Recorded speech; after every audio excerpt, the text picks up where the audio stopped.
Hey everyone, this week we're still talking about treasure hunting and finding wisdom. Now, wisdom is all about figuring out what you should do and then doing it. Have you ever tried to stop something with your mind? Stop! I command you to stop. Stop, stop, stop, stop, stop, stop, stop, stop, stop, stop. Stop. Halt! Well, that didn't work too well. Let me put it this way instead. Have you ever been on a road trip before? And by road trip, I mean, traveling on the road to a certain destination. Well, you kind of need to know where you're going. You kind of need to have a plan, right? To figure out where you're going to go and what you're going to do. And so we're finding out today what it means to stop, think, and then act. Just like you don't want to go on a road trip and not know where you're going. If I want to go to the beach, I don't want to head north, I want to head south. Sometimes we need to stop before we act. So stop, think, and then act. Ooh, we have a cool story for that. Check it out.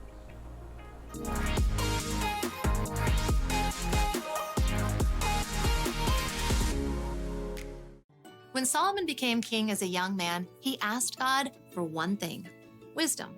And God made him one of the wisest men in the world. Years later, many of Solomon's wise sayings were collected and written down in the book of Proverbs. Check out these wise words in Proverbs 22:3.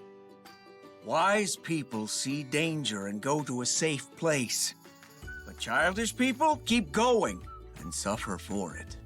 There's a lot to discover in these few short lines. First of all, it's important to remember to take time in your day to stop. Oops! It's easy to get so distracted that you don't stop to take a breath and pay attention to what's going on around you. Second step, think. Look around you, look ahead. Do you see danger?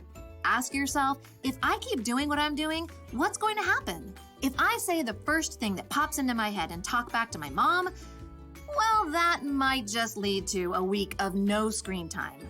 If I keep playing this video game and playing instead of studying, I might bomb the test. If I ignore the sign that says playground closed for repairs, that could mean a trip to urgent care.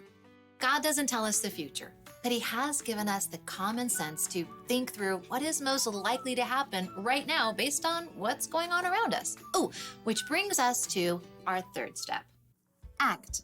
Once you've taken time to stop and think it through, it's time to make your move.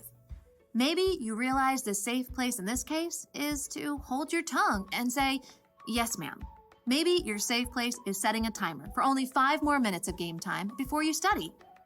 Maybe your safe place is to walk right past that closed down playground, no matter how cool it looks. Foolish people barrel ahead without pausing to think. Wisdom stops, thinks, then acts. From the very beginning, God designed people with the ability to think and act according to his wisdom. And that's still true for each one of us today. So don't forget to stop, think, and then act. And as Solomon reminds us, wise people see danger and go to their safe place. But childish people, they keep going and suffer for it.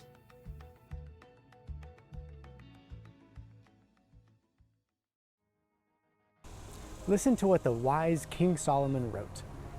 Wise people see danger and hide from it, but childish people keep going and suffer for it. Wow, those are interesting words. You see, it might not always be physical danger that we need to look out for. Although, if I'm traveling on a road and I see a sign that says Dallas when I'm supposed to be heading south to Corpus Christi, that's a problem. Now that may be a physical sign, but what about other signs? So danger comes in all kinds of shapes and sizes. It could be a really suspicious looking website, or maybe just a feeling that you shouldn't be hanging out with this friend, or it could even be a temptation to break a rule.